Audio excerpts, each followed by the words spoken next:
welcome back. I can feel it in my bones. And nothing to ask more. Got me looking like a clown. Someone always let us down. Hi everybody, welcome back to my channel.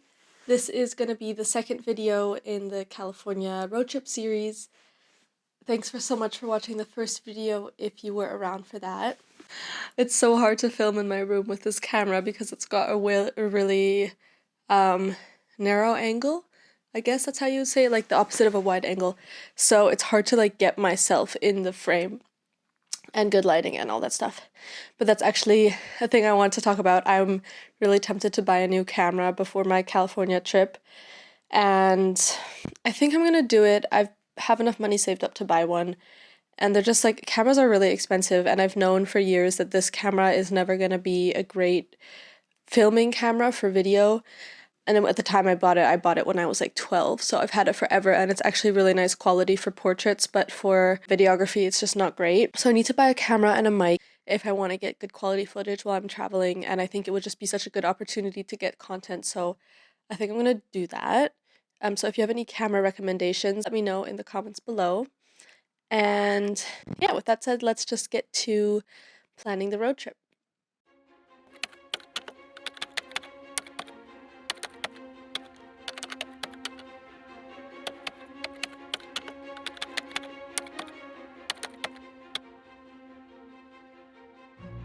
The road trip for me is about a 10-day long thing. I have my very type A spreadsheet in front of me. So yeah, actually no, it's 13 days. Well, really 12 with sleeps on either end. So the first day starts in San Diego, and we're gonna get up and drive to Joshua Tree National Park.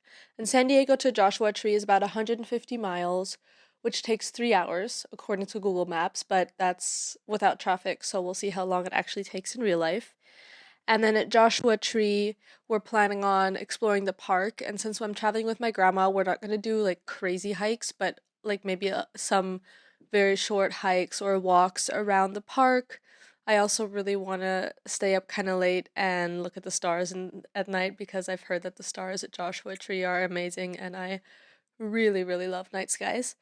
So that's the plan for Joshua Tree, and we're sleeping at an Airbnb. In Joshua Tree, there's kind of three areas to stay that are close to the park entrance. There's Joshua Tree Village itself, which is where we're staying, which is the closest to the entrance. Then there's Yucca Valley, which is a whole another little settlement area, and 29 Palms.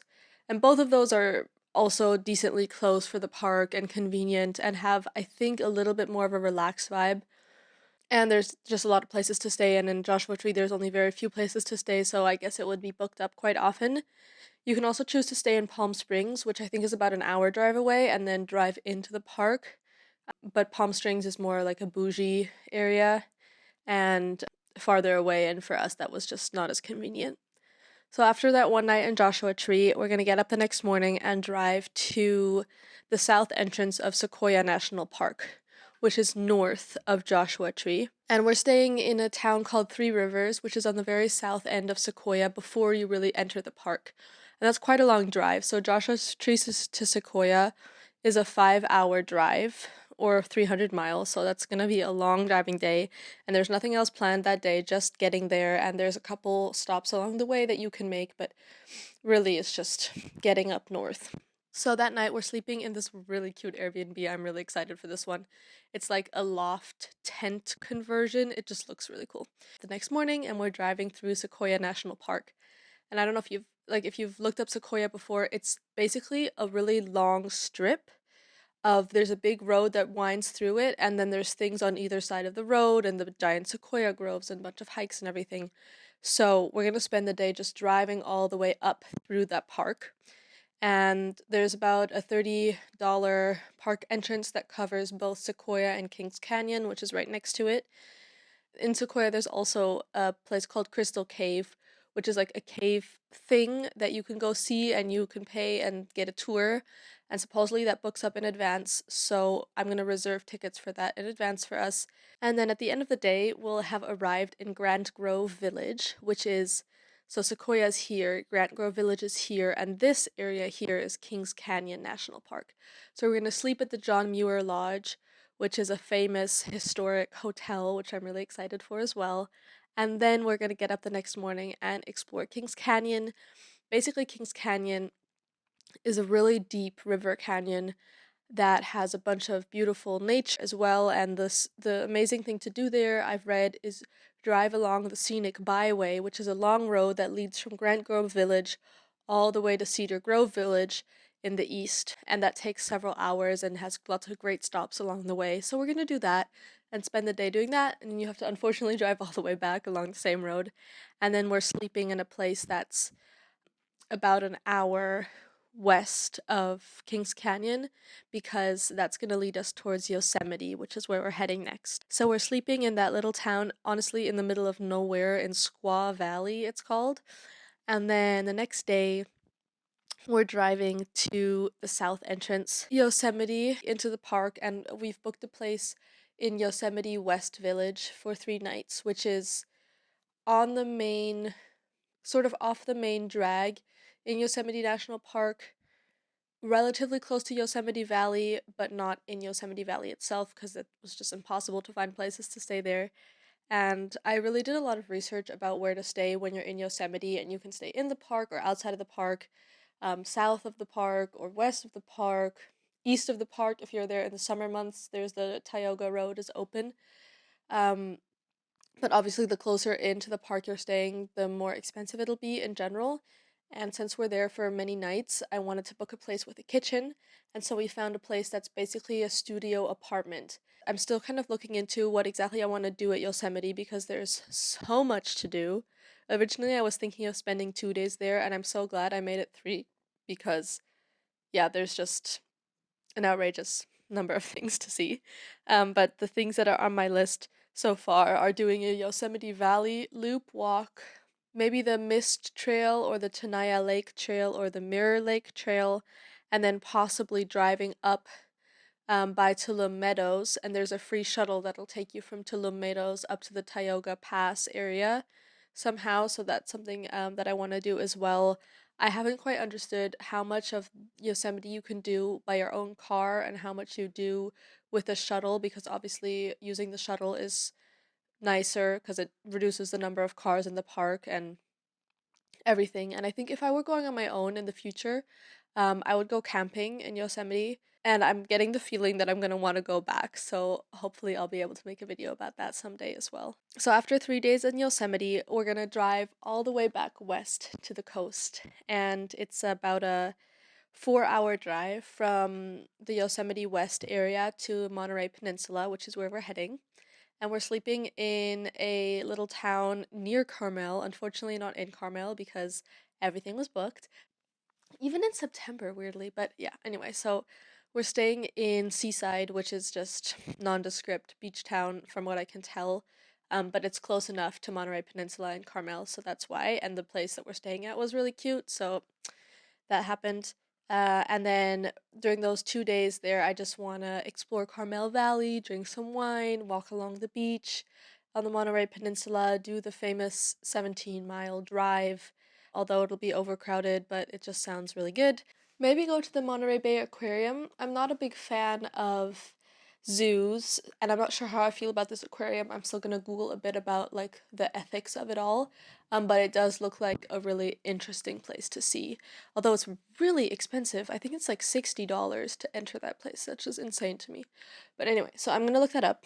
And then after 2 days in the Monterey Peninsula area, we're planning on driving down the Pacific Coast Highway, which is it was gonna be the highlight of the trip, but now that I see the itinerary, like every single stop is the highlight of the trip. So then we're gonna go down the Pacific Coast Highway and stop along the way, obviously in the Big Sur area, which is my favorite area that I've ever been to in all of California. So I'm really excited to see that sort of area again. All the way down to Cambria, which is a seaside town sort of along that coast, and we're staying there for a night and then heading down farther, stopping at Morro Bay and Pismo Beach, and then sleeping in Santa Barbara that night in a also cool Airbnb in somebody's like house. And then the next day, my grandma has to leave and go drive up back to Northern California where she lives, and I'm gonna stay one more day in Santa Barbara on my own and enjoy the beach. And I've heard there's a lot of great hikes along the coast, so I might do a hike. I'm not sure how I'm gonna do it because I won't have a car that day, and the Santa Barbara County area seems pretty spread out, but I guess I'll just stick to downtown and maybe a hike or two, and hopefully that'll work. I have to say, the places to stay in Santa Barbara were really expensive. There's not that many places in terms of hostels. There was like literally one hostel, and it was really pricey for one night compared to European hostels, so that was a bit sad. But anyway, you do what you gotta do. And then the next morning after that one hostel night, I'm gonna get on the Pacific Coastliner, I think it's called, or Surfliner. It's a train, an Amtrak train that goes from Santa Barbara to San Diego, and it says it's a 6-hour ride, so that's gonna be a long train. But wow, that is really long. I hadn't really thought about how long that is. But upside is it's supposedly a beautiful ride along the coast. It looks like it's just literally right along the water, which I'm sure will be stunning. And honestly, I really like train rides, so it should be fun. And then I'm arriving in San Diego that evening, and I have 4 days in San Diego, 4 nights and 4 days, until I fly back home to Germany. And during those 4 days, I really want to go surfing. I've gotten some beach recommendations already about where to surf. I'd say I'm like an intermediate surfer, or like beginner slash intermediate. Like, I'm not very good, but I have done it several times now, and I just really, really like it. But I've never been surfing in the US, so that's a new one. I think longboarding is a thing there, and I've never done longboarding, so yeah. And I'm staying in the same hostel for those 4 nights, which I won't share here for safety purposes, but once I've been on the trip, I will update you about how that hostel was. It gets really great reviews, so I'm hoping it'll be good. All right, that's kind of the whole trip in a nutshell. It's 13 days of road tripping and then 4 days of San Diego at the tail end. I'm so excited for this trip. I've been like wanting to go to this area of California for a very long time. I've spent many summers in Northern California where my grandma lives and been traveling around in that area, and also in San Francisco and Sacramento and all that, but this kind of southern coast bit is something I've never seen before, and yeah, I'm just really excited. You might notice that I don't have LA on the itinerary, even though it's right in that same area, but I think from what I've read and heard from my friends, you really need, an additional 3 or 4 or 5 days in the LA area to really get a feel for it, and it's not a place that I've really ever had a desire to visit. So I just didn't really prioritize it for this trip. I think if I went back and stayed in the San Diego area in the future for a longer period of time, I would definitely check out LA, or at least like the Huntington Beach, Santa Monica area. But yeah, for now, this is what I chose. I'm really into the more outdoorsy types of trips, so the surfing and the hiking and that sort of thing. So very excited to see some of the greatest national parks in the US, and to take you along with me for this trip, hopefully, and get a lot of cool footage while I'm out there. Yeah. Thank you so much for being here. Please subscribe to my channel if you like this content. I really want to ramp up my videos in the coming months, and I hope you're having a great day, whoever you are, wherever you are. Bye!